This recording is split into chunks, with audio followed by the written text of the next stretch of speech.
Pudge is waiting. He tags him, gets knocked over, holds on, and the Marlins win the game. What a play to end it. Gordon to right. It's deep. And it's gone. D. Gordon has hit it out. And the Marlins have a 1-0 lead. We told you to come out. We told you to watch this one tonight. Alright, so for the first time in like a month, we're back. Just got busy, no big deal. How you doing, Alex?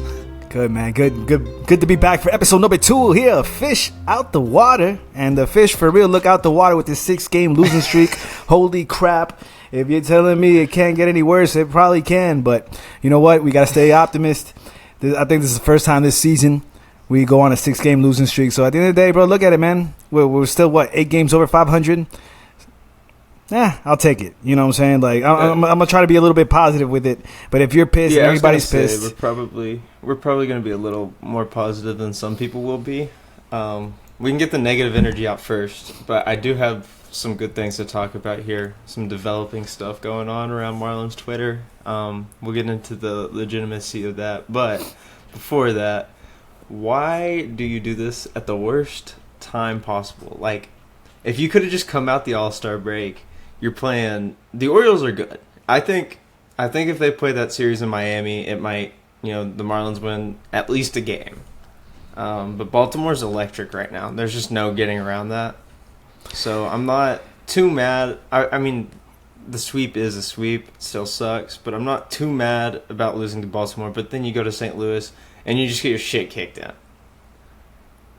It didn't even look like the same team from the first half. And that's... Maybe they're just a little bit gassed out, you know what I'm saying? Maybe they're pushing a little bit extra. I know it was deflating coming out and getting swept by the Orioles and now by the Cardinals, fucking birds, just feasting on the fish. But, at the end of the day, it's like what you said.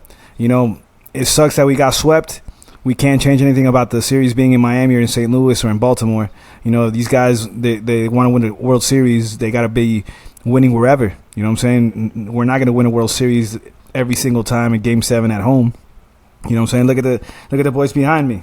Beckett and the team. We had to do it at Yankee Stadium. So they got to learn how to win. They got to learn how to go through adversity. And I think it's good that they came out the break and just got punched straight in the face. Bring them back to reality. Like, oh, shit, we really got a wake-up call, not only for the team, not only for Skip Schumacher, but also for this front office. For Bruce Kim. Yeah, I mean, spend. I saw somebody upset. I think the boy Nick, I can't remember his Twitter handle, but I know the boy Nick was heated. He was like, bro, our best player right now is in AAA, and Yuri Perez, right? And I get what he's saying to a certain extent. You can't take any credit away from what Arraez has been doing, what Soler's been doing this whole season. They've been carrying the team the whole way. You know what I'm saying? You got to love the progress that the young boys in the outfield and Sanchez and De La Cruz have been doing. But Bruce came out and said a couple weeks ago, hey, we're ready to invest into the team. Let's fucking bust a move. What are we waiting for? We're waiting to get completely back to 500, get under 500. Like right now, the only reason why I feel still amped and I feel good about it is because I've seen these losses before. I know we're going to be able to bounce back. And shout out to the Mets who are still beneath us in the standings. You know what I'm saying? The Phillies are right on us. But yeah, man, now's the time to make the move. Sandy, my gosh, now I'm getting a little bit worried. I'm not waving the flag yet, but damn, it's going up a little bit. I'm a little bit concerned with what's going on with Sandy. Maybe it was just a layoff with the All-Star break. It's one inning every time. It is every single time, and it's usually the first or second inning, and it's getting to the point where, can we not figure this out?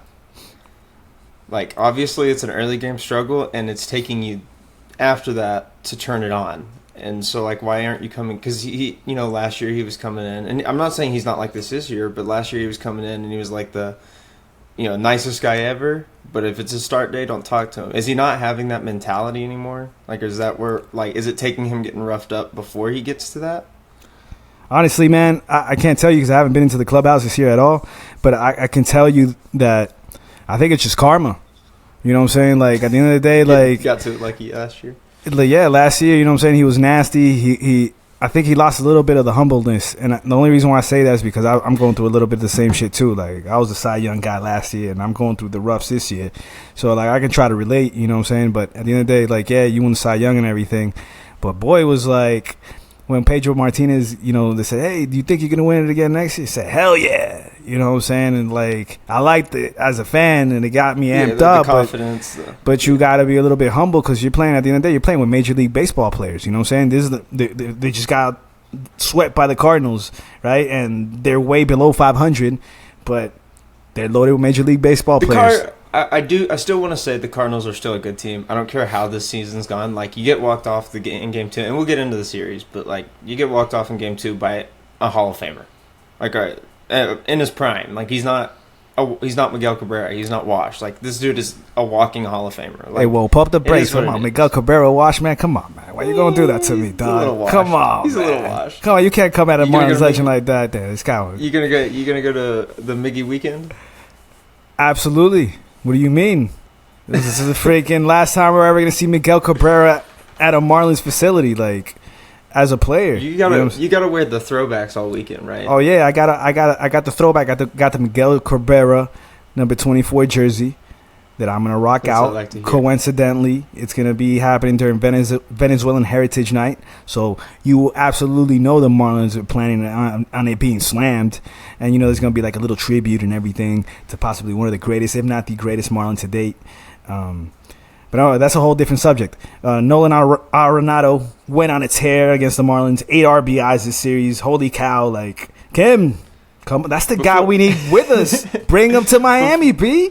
Before we hop into the series, I do want to say 4 hours ago, Mish shot out a tweet. Skip Schumacher says third base coach Jody Reed broke his leg today. He took a line drive foul ball during the game. Hopefully all is good there. I mean, they're going to find somebody else to be the third base coach. All they're going to probably do is slap John Jay. John Jay's probably the first guy, but like, yo, get me out of first base because Arez, every time you see me, bah! Let me send him. The Ric Flair chop. Yeah, I'm not trying to get chopped no more. You think, side note, you think John Jay called I don't know who the first base coach, I can't recall who the first base coach was during the All-Star game. But it was funny when you saw Arez get on base twice and he Ric Flair chop, motherfucker. You know what I'm saying? That shit was funny. So you gotta think John Jay gave him a heads up. Especially when you're talking about a guy who's getting on base at a 300 or 400 something clip. Yeah, man. But, incredible. Arez is still at 378. Holy cow, man. Is he still at 378? I thought he went up today. Let me check. Yeah, man. End of the day, tip of your hat to him. I don't know if he's gonna get to the 400. I hope he gets to the 400, but who cares about 400, man? Just win. Yeah, just win. If you make keep doing your thing. You're still going to be a guy. We took a shot. We took a shot this year about, our playoff chances. You know, we had I think it was 60-something% chance going into the break, and we came back, and now we're at 40-something. So it's ouch. Yeah, no, it's not fun. However, we're about to talk about the Cardinal series, and then we'll talk about the Colorado series. And I do have a lot of positivity about the Rockies series, because even though they lost 3 out of 4 to them in Colorado, we'll talk about that in a second though. Let's just jump straight into Game 1. Game 1, you lose 6-4. Luzardo had his worst start in a month, and I'm not blaming Luzardo for the loss at all. It's kind of this guy finally has a bad start, and you can't give him the runs. That's and it's not even a bad start. It's a start you'll take, aside from the fact he only went 4, gave up 2 earned in 4 innings. Only struck out 2, but pick up your guy there. You know what I mean? He's been lights out. Big part of your month of June. The reason you're here where you're at right now, where you can go on a 6-game losing streak and still be 8 over. But yeah, what was your thoughts on the first game? Man, the bullpen's taxed. All those innings they got in the first half is starting to catch up. We lost Matt Barnes. Floral's been horrendous. It hasn't been a pretty sighting. They put Okert the other day against the series in Baltimore. He gave up a couple runs. Then they make him the opener. We're taxing the bullpen. It's catching up to us, and this is need Nardi back soon. Even though he's a lefty, and we have 17 lefties, we need Nardi back soon. Yeah, Nardi was on a tear. He was he had the most appearances before he went down across the league. So you like to see the guy, how he was developing, flourishing, taking his role, to another level. But hopefully, yeah, man. Hopefully these Marlins can do something. You know, there's a lot of interesting pieces out there that we can trade for. You know, I was reading on MLB trade rumors that, you know, the Royals have a guy named Carlos Hernandez. You know, throws 99 miles an hour, setup guy. Why not? He's 26. You know what I'm saying? He's a reliever. He's not going to cost you that much. I'm sure you can trade something, and you got to trade something to get something. You know what I'm saying? But at the end of the day, like, I will say, the reliever I want them to pick up, and you know, he's probably the most sought after reliever in baseball for this trade deadline after Aroldis Chapman's already been traded. But he's coming to town this weekend. He better stay. That's Justin Lawrence. Dude's nasty. Has a right-handed arm to your pin that you obviously need because, like you said, Floro's been atrocious. And I'm not like a lot of people are out on Floro. He's been good this year. I mean, like he had a rough start and then got hot there when the back end of the bullpen was nails. And then now he's going through it right now. Like, it happens. Every reliever, it's a long season. Every reliever's going to go through it. But, like, he's your only righty in the pen right now. I mean, you have Brazoban, and he had a great appearance the other night. But, like, you need more righties. I mean, baseball is still very right-handed. That's not changed. So, yeah, Justin Lawrence is a highlighted guy. And, I mean, you know, if you want to get a reliever from Colorado and it can't be Lawrence, Daniel Bard's there too. The contract's not pretty by any means, but at this point you're that desperate for a right-handed reliever. Those two, you know, they're coming into town. Keep them here. Like, that's basically all I got to say. I'm hoping that on their flight here to Miami from St. Louis that the Marlins were able to sneak Arenado on board so he can have his revenge series against the Rockies and we just tear it up. Didn't even make a trade. He just snuck on board to play on the, like, just active roster for the weekend. Just told him just hop on the plane. We'll work it out later. You know what I'm saying? But yeah, man, I feel what you're saying. I can understand your frustration. Another guy that's been giving a lot of like headaches to us is AJ Puck, and like at the end of the day, you can't even get mad at him because it's the same thing I said before. It's the bullpen getting taxed. You know what I'm saying? Like, he was so perfect for the first half of the season until he got hurt, and then he came back. Like, you got to understand all that. Like, it's all a process. Everybody goes through it, but everybody's throwing the flag. Oh, get Puck out of here. Get him off my team. I was like, come on, bro. Chill out, Twitter. Well, that's a great lead into Tuesday, though, because my problem with Tuesday is you just absolutely waste a guy who comes out and throws and hadn't pitched in, like, didn't even rehab. Dude just comes out and throws after a month of being hurt. You get 5+ quality innings out of him. You know, he gives up the home run to end his night, but like, dude, he hadn't pitched in a month and a half, and he just comes out, he walks the first hitter, gets the double play, and was just nails from there. Like, you waste that start. You out hit a team 11-6. 2 of those hits came in extra innings. Like, for the Cardinals, not the Marlins, because if they would have got a hit in the extra innings, you probably can breathe going into the bottom of the 10th. But yeah, I mean, it was great to see Cabrera come out and be nasty. I mean, dude was untouchable. And you know, we've seen that from Cabrera his whole career. Like, he could be flip-flop, you know, like one day he'll come out and he'll be absolutely the best pitcher alive, and then the next time he'll come out and walk 7 in a row. So it's just you get one of the good starts from him, and you can't capitalize off of it, which is like, I feel your frustration, man. It's tough, but you know what I'm saying? Something about this team that we haven't had in the past is that they really bond. They really work together as a team, and they got each other's backs. So I have no doubt that they're going to come into Miami with some fire under their ass, and they're going to come out swinging the sticks, and they're ready to punch the Rockies in the mouth. You know, you said that we lost 3 out of 4 in Colorado. We're back home. It's time to take control of Little Havana and go to town on them. They did the same shit last year. And they were a bad team last year. The Marlins were just a bad team last year. Colorado was bad too, but like you go to Colorado and you split the series in Colorado last year, and then they come here and you beat the shit out of them for 2 games. You win 2 out of 3. So that's what I'm hoping to see this weekend. But this Cardinals series was very frustrating. The Baltimore series, like I said, I'm not near as frustrated as about. It was just like you had at least 2 games you could have won in this series. Maybe 3 if you. Cedric Mullins, Jesus, 2 guys I love from those Orioles, Cedric Mullins and Frazier. I was like, I don't really care for Frazier, but I like Anthony Santander. Venezuelan. Yeah, he's a little inconsistent, but I mean, like, when he gets hot, he's Soler level hot. You know what I mean? Like, dude's hitting the ball all around the yard. Probably would have 7 or 8 more home runs if he wasn't playing in Camden.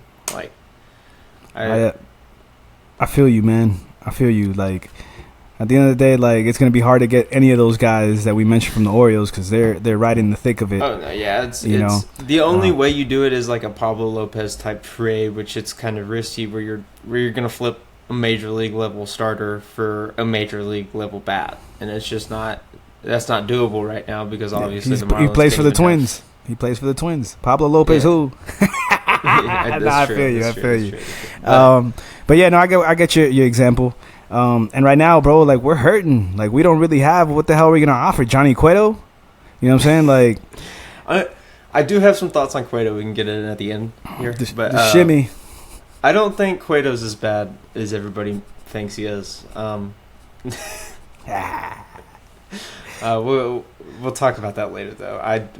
We'll finish off with this last game, like you said. Sandy, you're getting worried about him. I'm trying not to. Like, the FIP is still there, and he's not. Even though he's been bad this year, he's not like Alec Manoah level bad. He's not. There's teams going through it way worse with their aces. Let him go through all the BS that he's going through right now.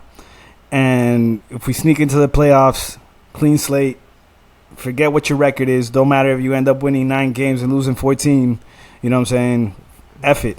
We're in the playoffs. It's time to go hard. It's time to go to town. We got to try to find somebody to complement Sandy. We know it's not going to be Yuri, and it's not because Yuri doesn't want to. It's just because we got to try to take care of him. I think Yuri comes back in some capacity.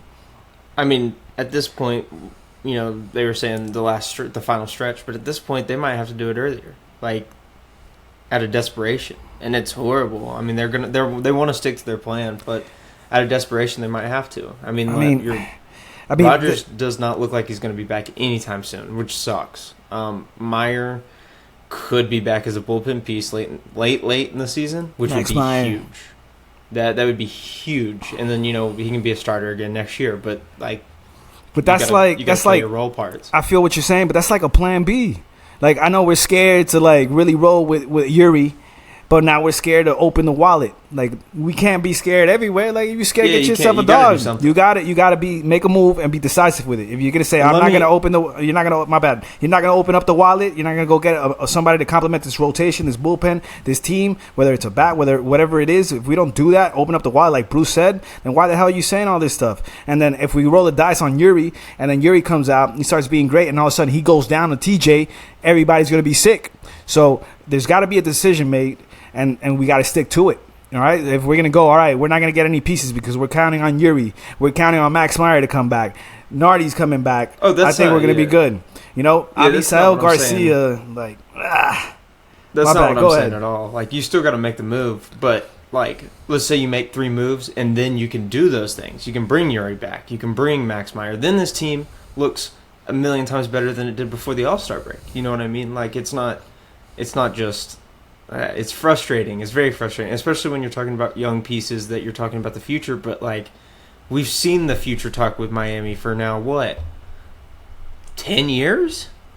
Like, and something has gone wrong every time, too. So, I mean, that's also the same thing as, like, we don't want to push Yuri for that reason. We've seen these things go wrong. But it almost feels like they tried to get rid of the service time manipulation stuff, and it feels like you're still trying to do that. Like, just grow a pair of balls. If you believe in Yuri, pay him. Don't worry about the service time shit. Like, pay him. Do what you did with Sandy. That'd be awesome. I know where you're going with it. I don't think it's about a service thing with the Marlins. I think it's just trying to take care of them. But I think we got to stop trying to baby these guys. They're major league players. I know that Yuri's 20 years old. I get it. But he's not the first guy ever to go into the big leagues at 20 years old. You know what I'm saying? There's some guy named Fernando Valenzuela. There was a Jose Fernandez for the younger generation that came in and just let him loose. Let the kids play. Whatever happened to that say? You know, he got an x-ray the other day, and Yuri got that dog in him. He got that dog in him, bro. Like, you can't teach that stuff. He just naturally has it. Some guys just have that instinct, that drive, and let him be a dog. Let him go out. Let him go to town. Like, bro, this is a 20-year-old stud. Let him do his thing. Maybe he turns out to be a Hall of Famer. Maybe he gets hurt. Maybe, who knows? But fuck, just roll the dice. Go out there. Let him do his thing. Andrew Jones, once upon a time a great Atlanta outfielder. Started young. I think he started out at like 19 years old. Won however many gold gloves, 10 gold gloves, some shit like that. That would have never happened if they never let him play. He retired at like 33, 34, 35 because he's just out of it. But you got to ride the hot hand. Did you see that video of Gary Sheffield smoking bombs with the cigar in his mouth? Oh, that's old. But yeah, I always see that, John. Whenever I feel down and I'm kicking rocks, I'm like, damn, I need to go swing. It's old? Like, yeah. Him smoking a cigar on a field, and he's like, ding! Straight center field, left center field. Yeah, he still got it. That's old. Come on, man. I was going to say, just re-sign him. Put him back on. Get him. Let's get that bat in the lineup. Side note real quick on Gary Sheffield, man. I hope that the Marlins are able to bring him some type of capacity, whether it's front office or throwing out a first pitch. More front office than first pitch. But way back in the day when Laurie was still around, they were doing like this promotional bobbleheads of like great Marlins in team history, right? I was like a season ticket holder, and they're giving you these bobbleheads for Marlins greats. And I remember that Gary Sheffield was on the list, and then like last minute they scrapped him out. They took him out of the list, and because Gary Sheffield, they called him and like, yeah, he's like, I'll do it. But I actually want you guys to like consider me. Like, I want to come in and be like a GM. I want to be part of the front office. This is before Kim. This was like during like Mike Hill days. It was lawyer days. We're talking. We're talking back. And it was like the Marlins looked at him like, nah, hell no. Get the fuck out of here. And I think it was a wrong move because like I think Gary Sheffield's a baseball mind. Look at his kids. I think you'd be looking at the same as what the Rangers got going on with I can't even think of his name. Chris Davis? Chris Young. Working in their front office. Yeah. And look at what he's doing in Texas. He's crushing it. I mean, I hate to say it. I live here and gonna be watching the Marlins come here. Is that next month? Is that why you got a Reds? You got what is that? A red Texas Rangers shirt? Look at you. Oh hell no! It's an OU shirt. It's an OU shirt. It's an OU shirt. We're good. Hell no. But yeah, man, I think just to close the subject on Gary Sheffield, I'd love to see him back at some capacity. I think the organization has to do a better job to really like how they've been doing this season, reaching out to players from the past, great players. We're seeing AJ Burnett, who's going to throw a celebrity first pitch in the coming days. Which is awesome, by the way. Yeah, that's I love it. I love to see AJ back in the Marlins uni in Lone Depot Park. JJ throw the heat the other day? Before the All-Star JJ Josh Johnson. My bad. JJ. Yeah. Actually, talking about AJ Burnett, I actually tweeted today. It was Mish tweeted. He was like, "Oh, AJ Burnett's gonna be throwing out the first pitch," and that's how I found out. I was like, "Oh, how epic!" And I actually like retweeted and said, "Wouldn't it be something to see him throw out the first pitch?" And Billy's in the bed of a Toyota Tacoma, promoting a brand new Toyota Tacoma. I bet he can still hit the window today. And the funny thing was, Burnett liked it and replied, and he was cracking up. So shout out to AJ Burnett, man. Thank you for being a great Marlins legend. Yeah, we gotta bring it. Come on the pod. That nasty knuckle curve. Okay. So this was tweeted at 10:11 p.m. Miami time. All right. It's Marlins Network on Twitter. I don't know how credible this is. Shot out a tweet, said, "Since I'm allowed to speak on this now, the Marlins and Cubs are in talk with outfielder Cody Bellinger. No deal has been reached or is close to being made yet, but Miami, quote, won't leave Chicago alone." How credible do we feel this is? Because I'm still butthurt. I was preaching the Cody Bellinger thing before the season. I was like, get him out of the lights. You want to get him out of the lights of LA? Bring him to Miami. Like at the time, obviously they're filling up the stadium a little bit better this year, but like, dude would have no pressure playing here. I wish they would have signed him preseason. Wouldn't give him the money. But now we're talking about maybe making a trade for him.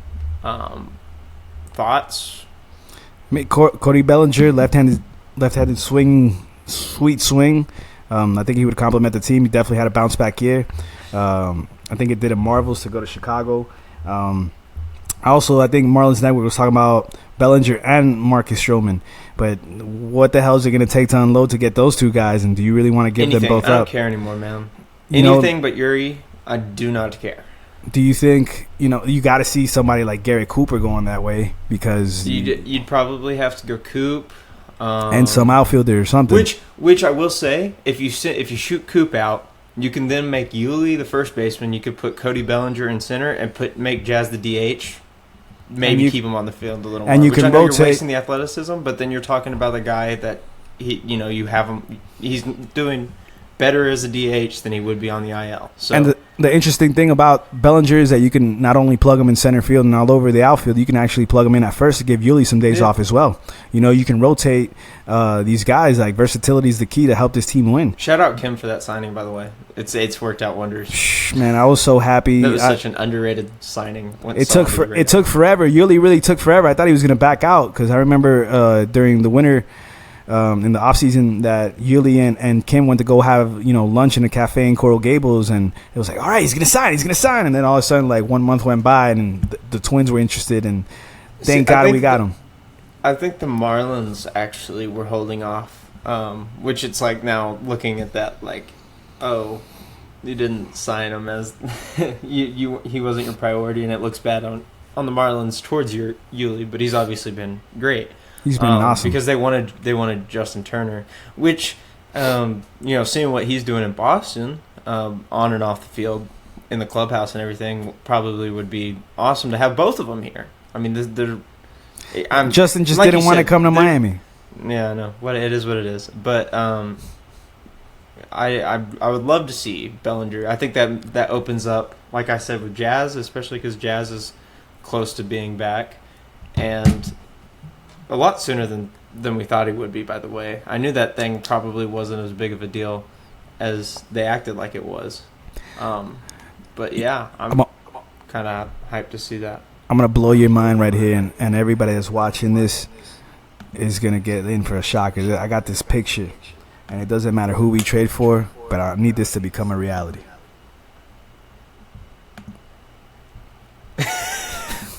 For those, I can tell you that one is not For those watching, it's a picture of Shohei Ohtani in front of Lone Depot Park in a nice Marlins uniform. Shout out to whoever photoshopped that. You would have to give up Yuri. You could probably swing a 1-for-1 deal with 2 months, but we're not giving up Yuri for 2 months of Shohei Ohtani.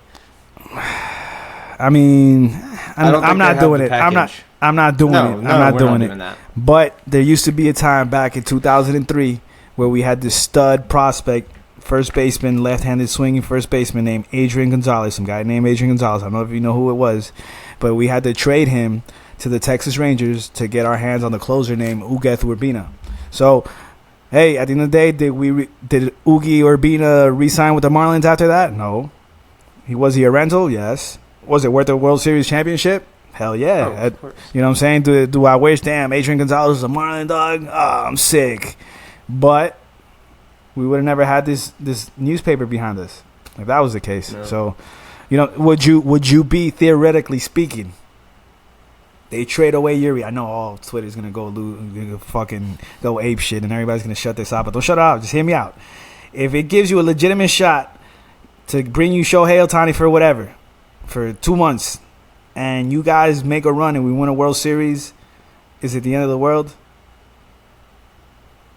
Yeah. I'm saying yeah.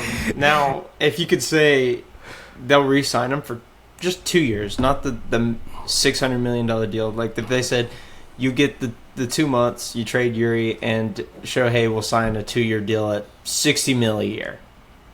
Like fucking hammered. You know what I mean? I'd probably take that. But I mean, I don't think I don't think losing out on Yuri would be enough. Now, if you were saying, like, we'll trade Nasim, maybe a couple other guys, like, here, let me look up the Marlins' top 10 prospects, and I'll tell you what I'd be willing to give up. I'll give you a package right now I'd give up for Shohei. Give me 3-4 guys, and you throw in Sandy. You no have Yuri. To go, will you do it? I'd do. Yeah, I would. Damn, you just throwing the flag on Sandy like that? Sandy's got 2 years left on a contract, and not 7. So you got a point.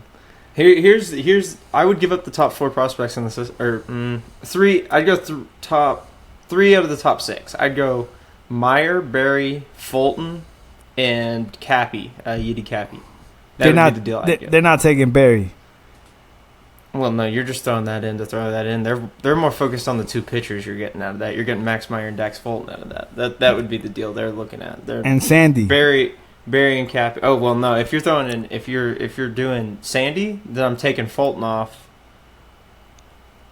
And yeah. Or maybe I'd take Meyer off. You go Barry, Fulton, Cappy, and Sandy.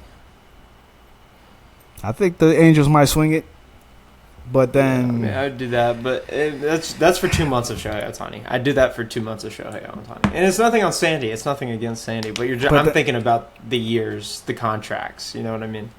Man, just to end the whole subject on Shohei, somebody keeps telling me, oh, they keep linking Shohei to the Yankees. I was like, yo, I don't know why Shohei would want to be a Yankee. So they told me, hey, who doesn't want to be a Yankee? I would never want to be a Yankee. I wouldn't want to be a Yankee, But this is what I'm saying. I think it would be hilarious, like a huge troll, because the Angels love him so much. If they convince Shohei, like, yo, Shohei, we're going to trade you to the Yankees. All right? Go out there, be a Yankee for 2 months. If you want to chip, you want to chip. But if not, F it. Come back to LA. We're going to give you the money. We're going to surround you with the players we traded for. And we're going to restock. How kind of similar how the Yankees did to the Cubs when the Cubs traded for Chapman and they won the World Series. And he went right back. Why not? Do that. I would fuck the Yankees. I would think it'd be funnier if they did it to their crosstown to the Dodgers, because the Dodgers have better prospects. You get all those in, and they're like damn near MLB ready.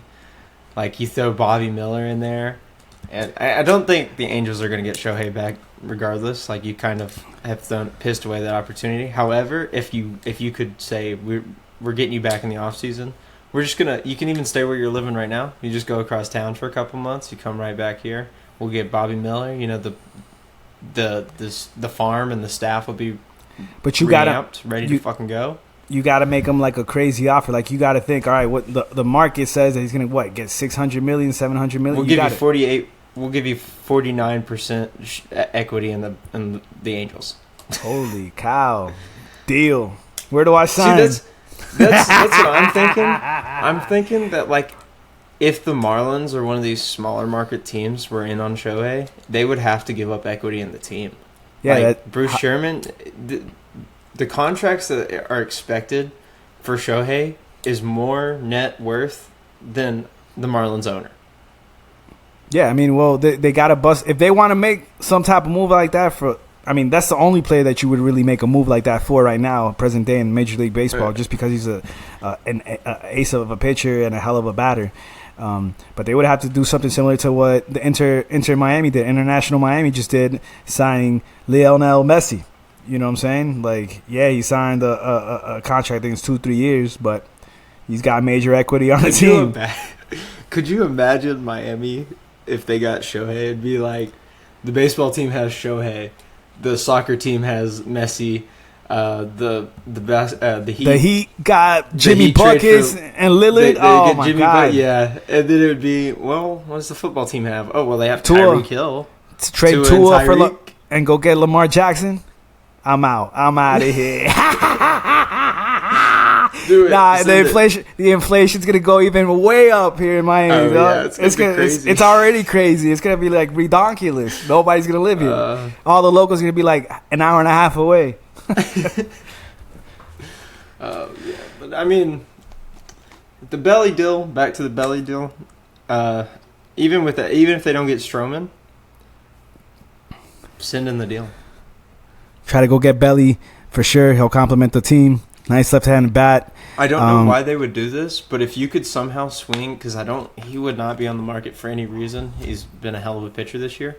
But if you could somehow trade like some of those pitching prospects and swing for Justin Steele too, because then you have control added onto the deal, I'd be willing to give up some of your top 10 prospects. Like for a deal for Belly, it's a little different because you're talking about a rental on a guy that's like pretty expensive. If the Cubs eat a lot of the contract owed, I'd be way more willing to give up like a Fulton and Cappy for Bellinger, straight up. How How much is he getting paid? Bellinger. I think his contract was 18 to come into the year, and I believe it would only be like after the reduced value. I think if they sent in the trade at the deadline, it would only be like $7 million. But okay, here it is. I'm looking right at it. My bad. It says Bellinger is going to make $12.5 million in 2022, and his contract includes a $25 million option or a $5 million buyout for 2024. Sorry, I meant to say 2023. His breakdown of Cody Bellinger's 1 year, $17.5 million contract with the Chicago Cubs, and he has a mutual option for $25 million. So all right, so it's 17.5, right, for 1 year in Chicago with that mutual option that if they both agree, he can make $25 million, or it's a $5 million buyout, right? So let's say was 17.5 divided by 2. Let's say, all right, so half the season out the window. They would only be on the hook for a little less than $9 million for the rest of the season. The Marlins would be, right? And then you got that mutual option, which you know they're going to say no to. They're not going to pay him $25 million. See, I would say that, but I mean, if they go on, Bellinger is a key part in them winning a World Series or making a deep playoff run. That's the only way. Into that? Nah, I still don't think. And then you have to pay, like, if they do that, then you have to opt into that and pay Soler. Like that would be. They're not. They're not going to pay Soler. Nah, they're not going to. But I'm telling you, if they do that, you have to. It would be a have to thing. I think. Look, or you need to just trade Soler. You need to trade Soler before the deadline. No way. You do that, nobody's going to go back to the stadium. No way. Just because it's going to be depends like on what you get back. A knife to the gut. I mean, you're going to get rid of one of the top 5 guys in home runs in the National League. Soler for Ohtani straight up. Not gonna happen. I love your enthusiasm, but it's not gonna happen. 1 for 1. I think. No, look, but I'm saying $8.75 million for $9 million for the rest of the year for Bellinger. It sounds like a lot, but it's really not a lot because we were paying Matt Barnes $9 million for the rest of the year. So I'm not saying that you shouldn't do that. I'm saying like that would depend on what you give up. Because if they're like, we'll eat, you have to pay Cody Bellinger $1 million. We'll eat that contract. Can that get us more prospect? I'd be willing to do it. But that's the only way you overpay in prospects for Cody Bellinger, a guy that you could have signed coming into this year. We got a plethora of pitching in the minor leagues. If anybody saw the major league draft, all we did was draft. I think it was like 90% was pitchers. And I'm psyched. I'm psyched. But that's cool. But we got to dig into that and try to go get bats. If not, we're just going to end up with a bunch of Jacob Berries on the team. And that's not the idea. No disrespect, Jacob. I hope you get it together and make your way up to the show. But, bro, if they're telling you Jake Eater for Bellinger, you doing it? Straight up? 1 for 1? Straight up. Yeah. He gone? Yeah. I was thinking more of like, hey, Chicago, if you want to eat this contract, we'll throw a Yiddy Cappy or a Joe Mack or a Jacob Amaya in there. What if they tell you we'll take 2 of your top prospects? You try to negotiate taking Avi, or nobody's taking Avi? Just to try to balance out the paycheck. I think when you're talking about a team that's buying, you're not trying to dump a contract like that. You want to spend the least amount you can prospect-wise. But if they say, we'll take Eater, Cappy, and Avi for Bellinger, I'd say yes. What about Nico Horner? Oh, fuck. Dude, I'd give up two of those 5 starting pitchers. Are we saying Horner and Bellinger? Yeah. I'll throw Meyer in there. Throw Meyer in there too, young boy Meyer. See, I don't want to give up both Eater and Fulton in a deal. Like, I think if you're going to give up a deal where you're giving up 2 pitchers, it's got to be Meyer. Meyer would be the other option. I want to give up one of the left-handed pitchers, and then whichever one they like more, honestly, because in my eyes, I think they're both have the same ceiling, and I think Eater has a slightly lower floor. But I think I think they have about the same ceiling. I have no problem giving up either one of those because you don't need 2 of the same pitchers. I think they're both going to be better than Rogers is, and I think Rogers can still come out of whatever the fuck he's been on for the last 2 years. But I think, bro, like I like Nico. I think he's cool. I think he would make a good addition to the team. But if I'm giving up Fulton, I think he's either, Miami, bro. I think he's Miami. I'm not sure. I can't 1,000% say sure. I think he's a local guy. He's a South Florida guy.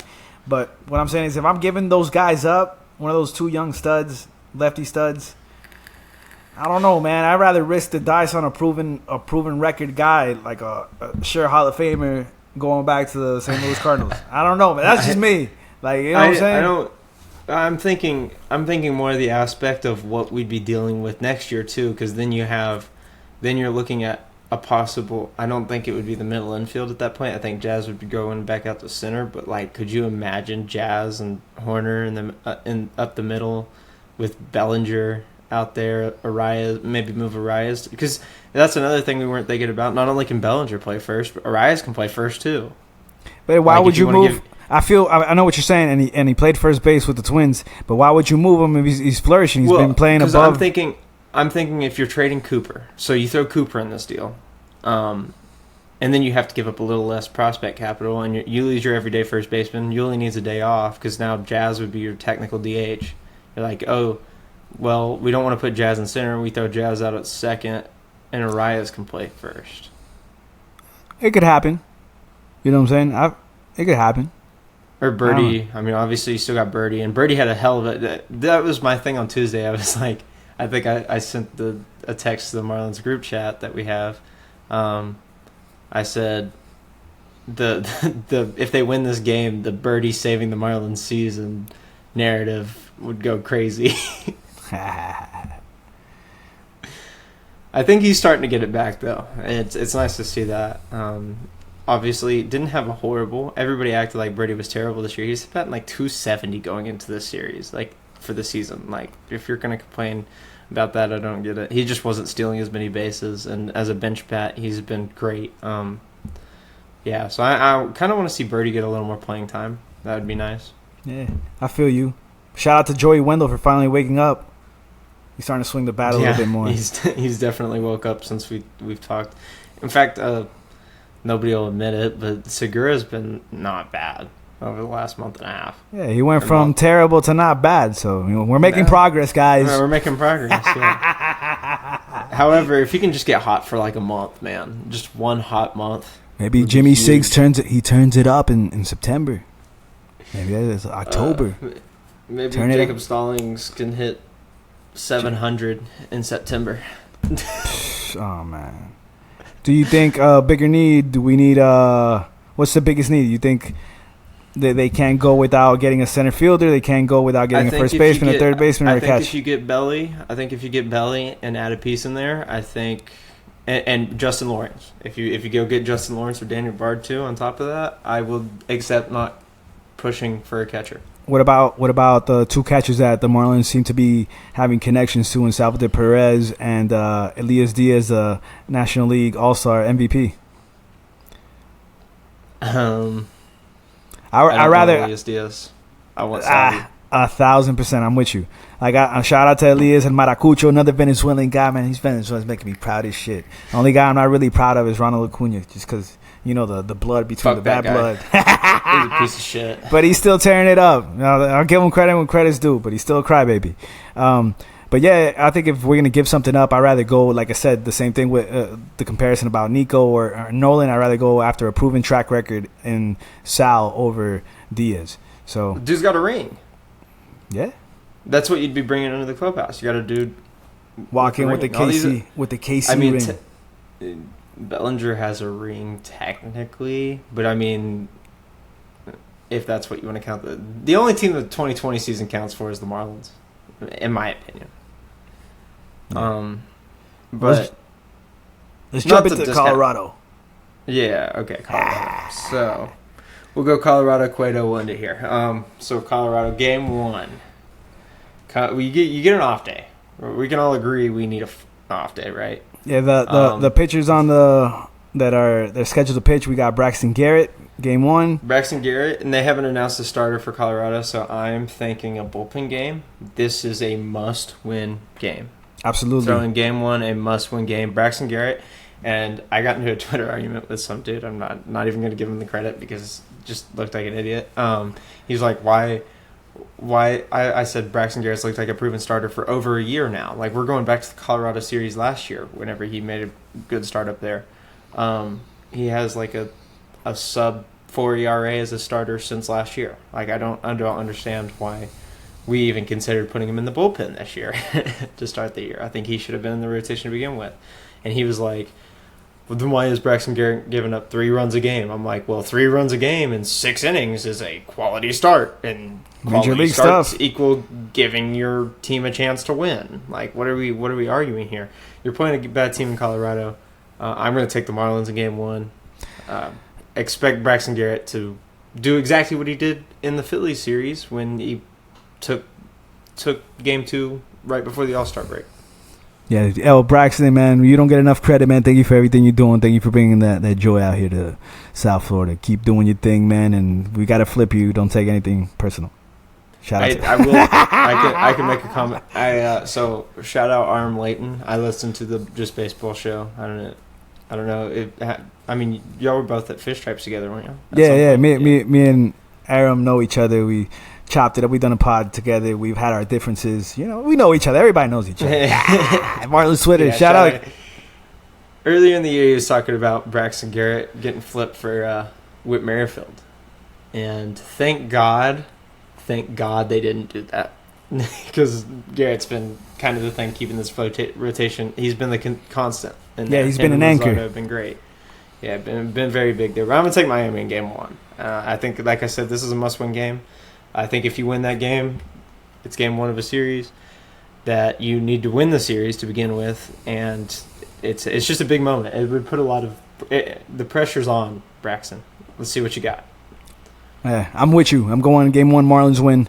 Game 2, I'm a little bit concerned because the Marlins haven't announced who the starter is going to be there. It's going to be an opener in Cueto, I would assume. But why don't, like, this whole opener shit and, like, the opener cool. They don't trust Cueto. They better give it to Soriano. I think Soriano deserves a shot to open it up. Soriano's been looking nasty. Give it to Scott. Scott, yeah. I'm thinking of more like, I guess, matchups is what they were doing there. But like, if you're, I think whenever they threw the opener with Okert, I think they should have gone Scott there. Scott's been nails, and he's still been nails. And you want him at the back end of the game, but have him do the same thing at the beginning of the game. Let the offense try to get you a lead, which the offense hasn't been horrible, but it's not been stellar since the All-Star break. But I'm with you with the Tanner Scott move. Let him open. Just don't let him pitch the night before in the 8th inning or the 9th inning or the 7th inning, so that these guys get it. Yeah, because I don't know what that was about either. So let's learn from it, Skip. We're all learning together, baby. Skip has been questionable since the All-Star break. I don't know where your thoughts. I'm he's not a rookie. giving up. Dude, he's doing great. I'm not. He's still manager of the year. He's made some questionable moves, and like you said, you've had to use the bullpen out the ass. So I mean, like your options are limited. But it's just I'm sure I don't know who it is. All right, because Skip Schumacher is the manager of this team, but I'm sure that somebody on that coaching staff, and he's got a really good coaching staff. I don't know if it's Brand Brown. I don't know. The guy, the Colombian bench coach, I forget his name, slipped in my mind. But he has somebody on his corner, Skip's corner, that like tells him, "Hey, you did this wrong, whatever," and they give him a slap on the ass, and he comes back and he's all good. Right? I think everybody needs somebody in your corner to give you a slap on the ass, tell you, "Hey, you fucked up, Presley, you did this wrong, but let's get him tomorrow." You know. Actually, now that you said that, Soriano. Or I can't ever pronounce it. Chargo? Is it Chargoy or Chargo? Sounds good. Chargo. One of those two. I actually like that. I like that. One of those two. I mean, if you want to go Tanner Scott, you're not going to hear me complain because then you're talking about maybe 1 or 2 innings and you got your chance to get your lead because Connor Seabold fucking sucks. That dude is trash. And I don't really care. I don't care if Cueto comes out and looks like AAA Cueto. I think the Marlins still win this game because Connor Seabold is that bad. Shout out to, was it Hot Whistleblower? You know who I'm talking about on Marlins Twitter? Yeah, he's funny. Bro, he's hilarious. He tweeted Cueto coming out, and he almost nearly nailed it when he came out for the first time after the All-Star break against the Orioles. He was like Paul Serafino quote, and the Marlins are down 9-2, and what's that sound? Who is that? Like the wild thing in Major League. I was dying, and you see Cueto coming out. So here's my thing with Cueto. You see it all the time. Like we saw it with Alek Manoah whenever he got sent to the complex, and he came out and he got shelled, and everybody made a big deal about it. And it's like, I heard some people talking about it, some ex-major leaguers talk about it, and it's like, you're not focused on the outcome when you're in the minors. And I'm not saying Cueto's going to come in and just be lights out the rest of the year. However, I am saying I don't think what we were seeing in AAA was Johnny Cueto. I think it was just like I'm trying to get right type thing. I'm not worried about the results. I don't give a shit if I give up, if I'm throwing batting practice out here. I'm just trying to get my mechanics right. I want to be healthy, and I want to go back to the team and make an impact. So I'm going to make the bold prediction that Cueto comes out and he goes 5 shutty. Man, I hope that's the same mentality Avisail Garcia is using in the minors, bro. No, that dude fucking sucks. Well, I'm with you, man. I'm with you. Let's move on to Game 3. Game 3, we're going to see Jesus Luzardo, and you know he's going to bounce back because he's going to have a chip on his shoulder. He's going to be tired from his last start. He's going to have the family in the stands, the sister in the stands. Shout out to the sister. And I think it's going to be a glorious Marlins win. Who are they put? Who? What was your prediction for Game 2? Marlins. Okay. I need a sweep. And who are they? Who's Luzardo going up against? Luzardo's facing Anderson. Is that Ian Anderson? Let's see. That would be... Is it Chase Anderson? I'm sorry. Chase Anderson. Chase Anderson has 13 starts this year. He's 0-4 with a nice 6.26 ERA. How about that? So, we're going to be able to rake off. But yeah, man, Marlins need to come out in the 10, and they need to come out and they need to win. They need to take this series from Colorado and get it together before we head out to Tampa. That's my thought. It's a Marlins fucking sweep. Marlins sweep, baby, and it'll be real sweet. It's a Marlins sweep. That's what we need, baby. And then everybody's going to jump back right on the train. And then we're going to face the best team in Major League Baseball, the Tampa Bay Rays. It's going to be the fight for the Citrus Series, baby. Woo! Listen. The Rays also aren't hot right now. They're not hot. We do have a day off on Monday, too. We got 2 days off in the next 5 days. Take that time. Wake up. Sweep the Rockies. Another thing I want to address, Marlins are 8 games over 500, and Marlins fans are acting like the world's collapsing. Don't be like that. Don't panic yet. It's July 19th when we're recording this. There's no reason to panic yet. When's the last time the Marlins were 8 games 500 on July 19th? You probably weren't even born. July 19th. You probably weren't even born, B. I was. I think it was 2003. So I was 1. Oh, man, you're making me sound like a dinosaur here. I was man. 1. I was 13, man, all right? Whatever. Anyway, but yeah, man, that's pretty much it on our end over here at Fish Out the Water, man. Thank you for joining us. I'm Alex Contreras alongside Presley Walker. Presley, you got anything else you want to say to these guys? Yeah, we'll be back on. We're going to find the consistency back, Alex. We got to. What time's the first pitch on Sunday? First pitch on Sunday, 12:40. 1:40 p.m. Yeah, he's in Texas. He's a Rangers fan. Don't do me like that. I do have something I have to admit. Coming out of the All-Star break, the Marlins were up 2-0, 4-0, or whatever on the Orioles. The Rangers were losing 4-1 against the Guardians. Sent a text because my family is Rangers fans, and I said the Rangers are just objectively bad now. Since I sent that text, the Marlins are 0-6. The Rangers are 6-0. So it might be all my fault. Damn, Preston. It might be all on me. I'm superstitious too. I was so amped up after the All-Star break. I was like, I can't wait to see the boys. And I haven't really been watching them how I always been watching them this year. I haven't been watching them as much. Like, first pitch, I got to watch every single inning. I'll watch it from time to turn on whenever I can because I'm a superstitious guy and I haven't been watching as much and they're winning. And then all of a sudden, we're back from the break. I'm watching them. They're losing. And my friend was like, hey, stop watching them, asshole. I'll also say, I created my Twitter in 2016 or 17. Whenever I was setting up my profile, I changed my picture I made my picture. It had never changed until 2 days ago. It is now a black square. Join the black square. If you're a Marlins fan, you better have a black square as your Twitter profile picture temporarily until this team figures it the fuck out whenever they sweep the Rockies this weekend, like me and Alex said they're going to, because it's going to happen. But we'll be back after every series, or try to be back after every series from here on out. We'll definitely be back either Monday or Tuesday, off day.